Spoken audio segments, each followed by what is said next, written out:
On behalf of the General Assembly, I have the honor to welcome to the United Nations His Excellency Thein Sein, President of the Republic of the Union of Myanmar, and to invite him to address the Assembly.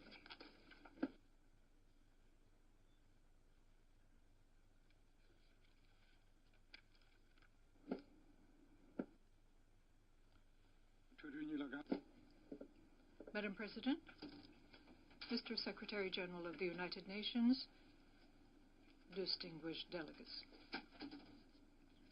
First and foremost, I would like to congratulate you on your well-deserved election as the President of the 67th session of the United Nations General Assembly. Your countries, Serbia and Myanmar, have traditionally enjoyed a close friendship and cooperation. Under your able leadership, the General Assembly will make deliberations on measures to address the challenges being faced by the world today. I am confident that your vast wisdom, rich experience, and high diplomatic skills will guide our deliberations to produce the desired outcome. I would also like to take this opportunity to extend our sincere thanks and appreciation to your predecessor, His Excellency Mr. Nasir Abdulaziz Al Nasser, for his outstanding leadership at the 66th session. Madam President, Myanmar consistently pursues an independent and active foreign policy. One of the basic tenets of our foreign policy is to actively contribute towards the maintenance of international peace and security. In so doing, we encourage efforts to settle differences among nations by peaceful and amicable means. This position of ours is consistent with the essence of one of the high-level themes of the current session, namely, the settlement of disputes by peaceful coordination or means.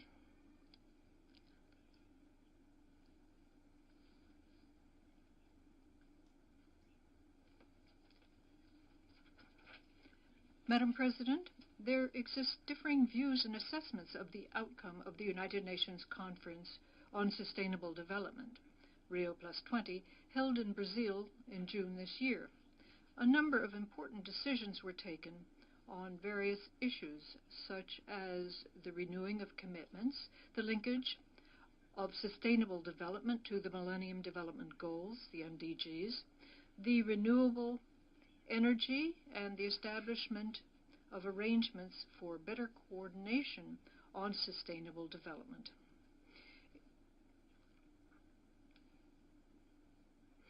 It is necessary for member states to turn these decisions into action in order to leave a legacy of a safe and sustainable environment to our future generations. Madam President, since becoming a member, Myanmar has always adhered to the founding principles of the United Nations. Our participation in the General Assembly here in New York amply demonstrates our commitment to active participation in and cooperation with the work of the organization. The world today is replete with new challenges and opportunities. Urbanization and industrialization are taking place in developing countries on an unprecedented scale. The rapid progress in information technology is giving the impression that our world is getting smaller. On the other hand, the natural environment and climate are encountering new threats and challenges. In short, the world is changing as never before.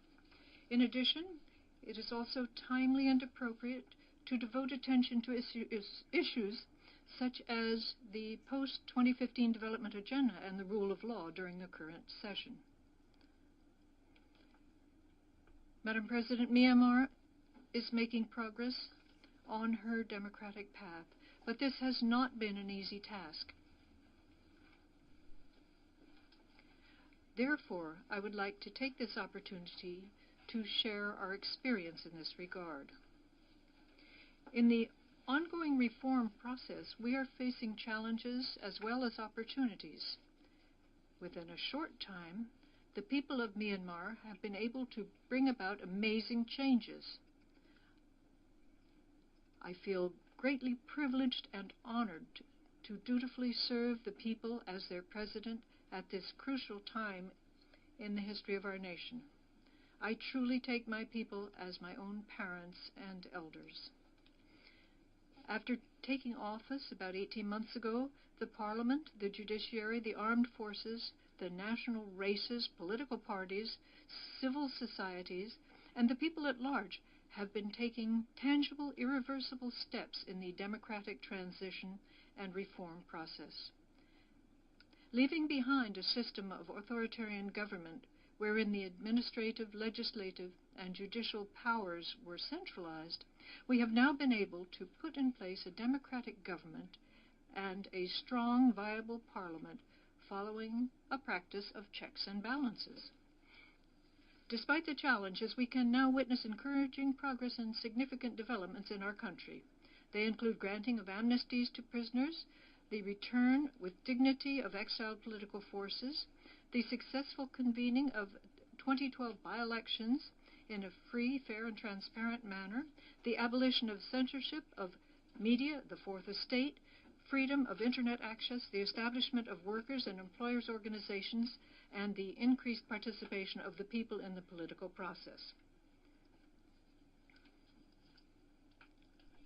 At the current stage of the political process, we can witness the emergence of democratic characteristics such as growing participation of different political forces and their mutual tolerance, the magnanimity, the expansion of the scope of political participation, representation, and accountability.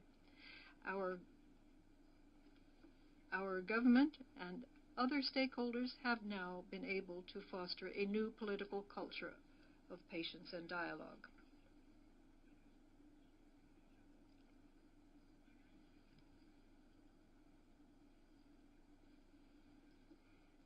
Madam President, the former main opposition leader, Nobel laureate Daw San Suu Kyi, is now participating in Parliament, not only in her capacity as a member of Parliament, but also as chairperson of the Rule of Law and Stability Committee of Parliament.